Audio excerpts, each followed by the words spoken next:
வணக்கம். ஓம் நமோ நாராயணா. உங்கள் activation astrologer KR Govindaraju பேசுகிறேன். ராகு கேது பெயர்ச்சி. விருச்சக ராசிக்கு ராகு 3ல் 9ல் கேது. இப்போ இந்த கிரகங்கள் நம்ம சொல்லிக்கிட்டு இருக்கோம். ராகு கேது பெயர்ச்சி 2026க்கு. இந்த கிரக பெயர்ச்சினால மாற்றங்கள் வர்றதுக்கானதுக்காக தான் நம்ம பெயர்ச்சி பலனும் நம்ம பார்க்குறோம். இந்த ராகு கேதுங்கிற பெயர்ச்சி ராகு கேதுங்கிறது தோஷமான கிரகங்கள். அதனால ராகு கேது தோஷம் அப்படிங்கிறது. அப்போ இந்த ராகு கேது தோஷம் இருக்கிறவங்களுக்கு கல்யாணம் நடக்காமல் இருக்கிறது அதனால தான். இந்த தோஷம் இருக்கிறனால தான் கல்யாணம் நடக்கிறது இல்லை. ரொம்ப பேருக்கு ஒரு 40 வயசு, 45 வயசு, 50 வயசு நிறைய பேர் இருக்கிறாங்க. காரணம் அப்படின்னா இந்த தோஷம் கடுமையாக இருக்கும். அதனால அவங்களுக்கு திருமணம் நடக்காமே இருக்கும். இதெல்லாம் இந்த தோஷத்தினால தான். அப்போ இந்த பெயர்ச்சியில் பலன் பார்க்கும்போது இந்த ராகு கேது பெயர்ச்சியில் நமக்கு இப்போ சொல்கிறாங்கல்ல, ஒவ்வொருத்தங்களும் ஒவ்வொரு பலனை கணிச்சு சொல்லும்போது நமக்கு இந்த பெயர்ச்சியில் நமக்கு திருமணம் நடந்துடும் அப்படின்னு சொல்லி பொது பலனில் எல்லாரும் பார்க்குறோம். அது பொதுவாக எல்லாரும் பார்க்குறது தான். அப்போ அதில் நடந்துருமா அப்படின்னு சொல்லி எல்லாரும் ஒரு கொஸ்டினாக வைக்கிறாங்க, கேட்குறாங்க. அப்படி நடக்கும் அப்படிங்கன்னா ஒரு சில பேர்த்துக்கு நடக்குது, நடக்காமல் இல்லை.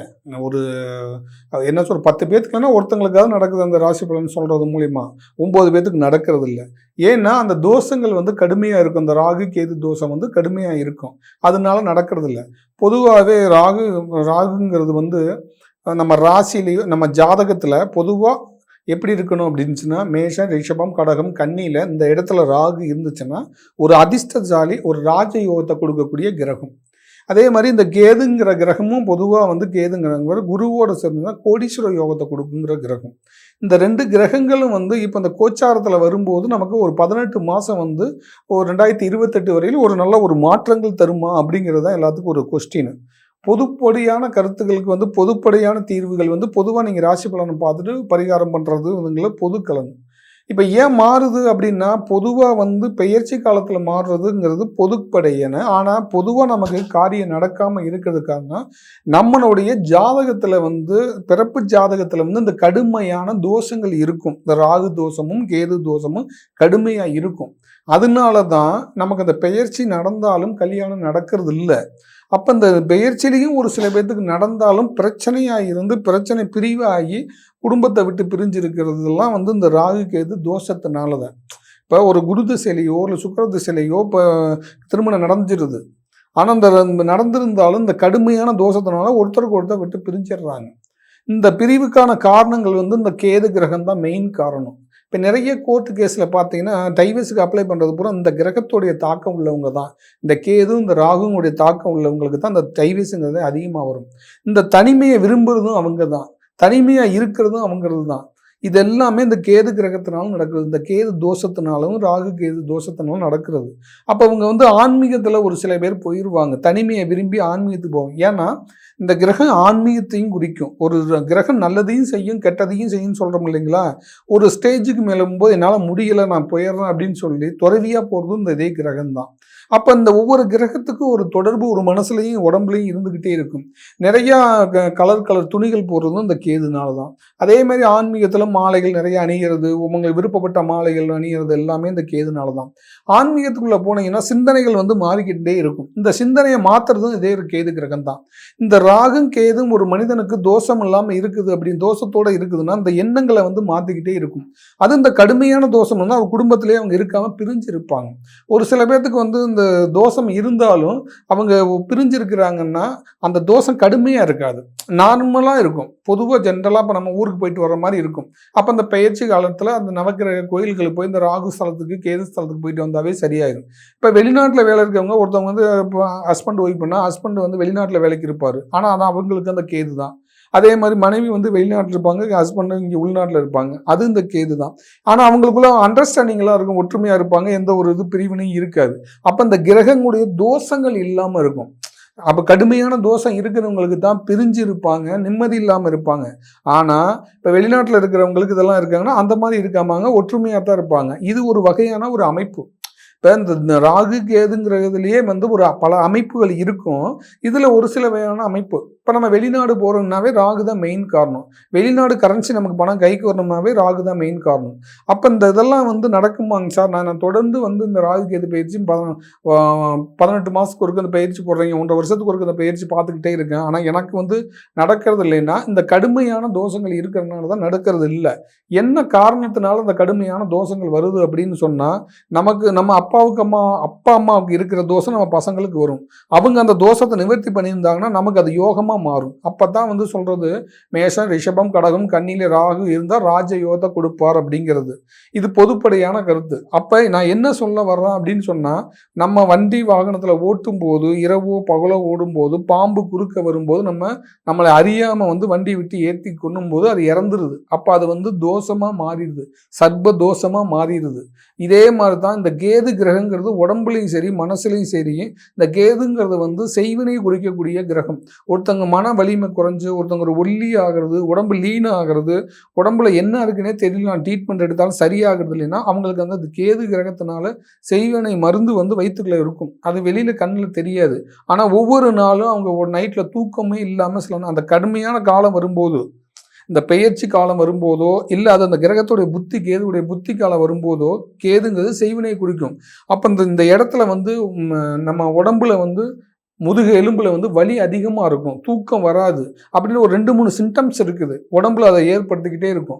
அது வந்து நம்ம டாக்டர் வந்து கண்டுபிடிக்க முடியாது, ஸ்கேன்லேயும் தெரியாது. அப்போ அந்த மாதிரி இருக்கிறதெல்லாம் நம்ம வந்து செக் பண்ணி பார்த்து அவங்களுக்கு அது இருக்குது அப்படின்னு அந்த கிரகத்தோடைய வச்சு செக் பண்ணும்போது அவங்களுக்கு அந்த வயிற்றில் அந்த மருந்து இருக்குங்கிறத கண்டுபிடிச்சிட்டு அதை எடுத்துட்டோம்னா அதுலேருந்து அந்த கிரக தோஷமும் நிவர்த்தி ஆயிரும், அந்த உடம்புல இருக்கக்கூடிய வலியும் குறைஞ்சிரும், அதுலேருந்து வெளியிலையும் வந்துடுவாங்க.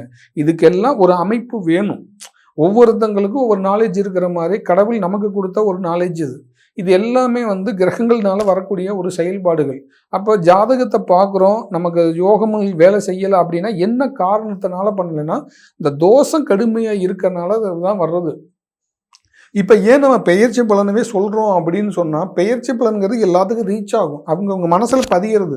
இப்போ ஒவ்வொரு ராசியும் மேஷம் ரிஷபம் கடகம் கன்னி துலாம்னு சொல்கிறோம் இல்லைங்களா, இந்த ராசிக்காரங்களுக்கெல்லாம் அவங்கவுங்க ராசி மேலே அந்த இன்ட்ரெஸ்ட்டும் மனசில் போய் பதிகிறது. அப்போ அவங்களுக்கு நம்ம ராசிக்கு என்ன சொல்ல போகிறாங்க, நம்ம ராசிக்கு எந்த மாதிரி இருக்குது அப்படின்னு சொல்லி ஒரு ஆர்வம் வரும் இல்லைங்களா. அது மாதிரி தான் இந்த கிரகங்களுடைய தோஷங்களும் ஒவ்வொரு ராசியில் இருக்கிறவங்களுக்கும் வேறு வேறு மாதிரி அது ஒரு தாக்கத்தை உடம்புல ஏற்படுத்திகிட்டே இருக்கும். இப்போ கடன் வாங்கி கடன் அடைக்க முடியாமல் இருப்பாங்க, திருமணம் நடக்காமல் இருக்கும், குழந்தை கிடைக்காம இருக்கும், திருமணம் நடந்தாலும் பிரச்சனையாக இருக்கும். இதெல்லாம் அந்த தோஷத்துக்கு ஏற்ப அவங்க ஜாதக ரீதியாக அந்த செயல்பாடுகள் இருந்துக்கிட்டே இருக்கும். அப்போ மேலேயும் போக முடியாமல் கீழேயும் வர முடியாமல் அப்படியே நம்ம பஞ்சு மாதிரி அப்படியே சுழண்டுக்கிட்டே இருக்க வேண்டியதுதான். இந்த மாதிரி அந்த கிரகங்கள் வந்து நமக்கு மாற்றத்தை ஏற்படுத்தியிருக்கும். அப்போ கிரகம் மாற்றங்கள் வந்து நமக்கு நன்மை செய்யறதுக்காகத்தான் அப்போ நம்ம அந்த ஜாதகத்தில் வந்து அந்த மாதிரி தோஷங்கள் இருக்குதா அப்படின்னு சொல்லி பார்த்து அதை நம்ம சரி பண்ணுறோம். அப்போ சரி பண்ணும்போது தான் சரியாகும். இப்போ நம்ம ஜாதகத்தை தான் மெயினாக பார்க்கணும். நம்ம ஜாதகத்தில் இருக்கிற கிரகங்கள் வந்து இப்போ ராகு கேது இருக்குது அப்படின்னா அது எந்த இடத்துல மேஷம் ரிஷபம் கடகம் கன்னியில் இல்லைன்னாலும் மற்ற இடத்துல இருந்தாலும் அந்த கிரகத்துடைய தோஷங்கள் வலிமையாக இல்லாமல் இருந்துச்சுன்னா நம்ம தப்பிச்சோம். அது ரொம்ப வலிமையோட ஆக்கிரசத்தோட அதோடைய தாக்கம் அதிகமாக இருக்கும்போது என்ன நம்மளால் அதுலேருந்து வெளியில் வர முடியாமையே அப்படியே இருக்கிறோம். இதுதான் அந்த தோஷத்தினுடைய தாக்கம். இதை எப்படி நம்ம உணர முடியும் அப்படின்னா, நம்ம உடம்புல வலி வரும்போது ட்ரீட்மெண்ட் எடுக்கும்போது நமக்கு தெரியும். அப்போ உடம்புல இந்த மாதிரி ஒரு எஃபெக்ட் கொடுக்குங்கிறது தெரியும். அப்போ தான் நம்ம வந்து ஒரு ட்ரீட்மெண்ட் எடுத்தாலும் சரியாகலை, சரி இவரை பார்க்கலாம் அப்படிங்கிற எண்ணங்கள் தோணும். இப்போ இவரை பார்த்தா சரியாகுங்கிறது மனசில் எண்ணம் தோணணும், அப்போ தான் அது சரியாகும். அவருக்கு அந்த நம்பிக்கை வரணும், அப்போ தான் சரியாகும். இது எல்லாம் இந்த கிரகங்கள் மனசுலையும் எண்ணத்திலையும் ஏற்படுத்திடும். உங்களுக்கு நம்பிக்கை இல்லைங்கும் போது கிரகம் அடுத்த செகண்டு வந்து அந்த நோயும் குணமாகாது, உங்களுக்கும் குணமாகக்கூடிய வாய்ப்பை கொடுக்காத கிரகம். அதுக்காகத்தான் சொல்கிறது. அப்போ அந்த கிரகங்களுடைய தோஷம் விலகிறது வந்து ரொம்ப பெரிய விஷயம். கிரகத்தை தோஷத்தை இதுவரையும் யாரும் விலக்கி காமிச்சதில்லை. உங்களுக்கு இந்த தோஷம் நிவர்த்தி ஆயிடுச்சுன்னு யாராவது சொல்லுங்க. இல்லை, நம்ம தான் ஃபஸ்ட்டு கிரக தோஷத்தை எப்படி நிவர்த்தி பண்ணுறது, அதை ஆக்டிவேஷன் எப்படி காமிக்கிறது அப்படிங்கிறது நம்ம தான் இப்போ பண்ணிக்கிட்டு இருக்கிறோம். அப்போ அதுதானே சரியான ஒரு மருந்து. இப்போ இன்னைக்கு இந்த 18 மாதம் கழிச்சு இதே கிரகம் அடுத்த பயிற்சியில் வேறு இடத்துல இருக்கும். இப்போ நம்ம இன்னைக்கு சொல்கிறோம் 3ஆம் இடத்துல இருக்குன்னா ராகு அதே வந்து 2ஆம் இடத்துல இருக்கு. இப்போ மாறும். ஆனால் நம்ம ஜாதகத்தில் இருக்கிற கிரகம் நம்ம ஜாதக கட்டத்தில் பிறப்பு ஜாதக கட்டத்தில் அந்த கிரகம் வந்து இப்போ நீங்கள் பெயர்ச்சியில் மாறினாலும் மாறாட்டாலும் அந்த தோஷம் கடுமையாக இருந்து அதோடைய தாக்கம் அதிகமாக இருக்கும்போது இந்த பெயர்ச்சி காலத்தில் அதிகமாக இருந்துச்சுன்னா தான் நமக்கு தாக்கம் அதிகமாக இருக்கும். அப்போ நம்ம அதை சரி பண்ணணும். நம்ம பிறப்பு ஜாதகத்தில் இந்த மாதிரி ராகும் கேதும் நமக்கு இந்த மாதிரி நான் சொல்கிற மாதிரி ஒரு டிஸ்டர்பன்ஸை தொடர்ந்து கொடுத்துக்கிட்டே இருக்குது அப்படிங்கும்போது சரியானபடி நீங்கள் பார்த்தீங்கன்னா அது சரி பண்ணிடலாம். அப்போ அதை சரி பண்ணும்போது ஆட்டோமேட்டிக்காக பெயர்ச்சி காலம் வந்தாலும் நமக்கு ஒன்றும் பெருசாக பயப்பட வேண்டியதில்லை. ஆட்டோமேட்டிக்காக ஒரு நன்மையை கொடுத்துரும் அந்த கிரகம் தான் நன்மையும் கொடுக்கும் தீமையும் கொடுக்கும். அப்போ இந்த மாதிரி ஒவ்வொரு ராசியில் இருக்கிறவங்களுக்கும் 12 ராசியில் இருக்கிறவங்களும் இல்லை பொதுவாக உங்களுடைய ஜாதகத்திலையும் நான் சொல்கிற மாதிரி கிரக நிலைகள் உங்களுக்கு நெகட்டிவாக இருக்குது அப்படின்னா அதை சரி பண்ணணும், உங்களுக்கு சரியாகணும், சரி பண்ணணுங்கிற எண்ணம் தோணுனா என்னுடைய நம்பருக்கு இதே நம்பர் என்னோட கீழே இருக்க நம்பருக்கு கூப்பிட்டு உங்கள் ஜாதகம் பார்க்கணும் சார், இது மாதிரி எனக்கு தெரிஞ்சு எனக்கு சரி பண்ணணும்னு சொன்னால் கீழே இருக்க நம்பர் கூப்பிட்டு நீங்கள் அப்பாயின்மெண்ட்டும் வாங்கிக்கலாம், நேர்லேயும் பார்க்கலாம், ஆன்லைன்லையும் பார்த்துக்கலாம். அப்படி இருக்கும்போது அதை எதுன்னு பார்த்து நம்ம சரி பண்ணிக்கலாம். அதே மாதிரி தொடர்ந்து என்னுடைய வீடியோ பார்க்கும்போது பார்த்தீங்கன்னா ஒரு வித்தியாசமாக தான் இருக்கும். ஒவ்வொரு கிரகங்களுடைய பேசும்போதும் ஒவ்வொரு கிரகங்களுடைய தாக்கத்தை சொல்லும்போது அதுக்குண்டான ரெமெடி நம்ம கொடுப்போம். அதுக்குண்டான ரெமெடி இருந்தால் தான் நம்ம அதை சரி பண்ண முடியும். ரெமெடி இல்லாமல் சரி பண்ண முடியாது. அப்போ ஒரு கிரகத்துடைய கல் போட்டு தோசை நிவர்த்தி ஆகுதுன்னா கிரகத்துடைய கல் உயிரோட்டத்தோடு இருந்து அதை கொடுத்து நம்ம ஆக்டிவேஷன் பண்ணி காமிச்சா தான் அவருக்கு அந்த தோஷம் உடம்புல இருந்து விலகும். அந்த கிரகத்தால் யோகம் வரும், அந்த கிரகத்தால் நன்மை நடக்கும். அப்போ கிரகம்தான் நன்மை நடக்குது, கிரகம்தான் நமக்கு நன்மையை கொடுக்குது. அப்போ அந்த கிரகத்துடைய நவக்கிரக கல் அணியும் போது கிரக நன்மையை கொடுக்கும். அப்போ அந்த கிரக நன்மையை கொடுக்கறதுக்காக தான் கல்லை நம்ம உடம்புல அணிகிறோம்.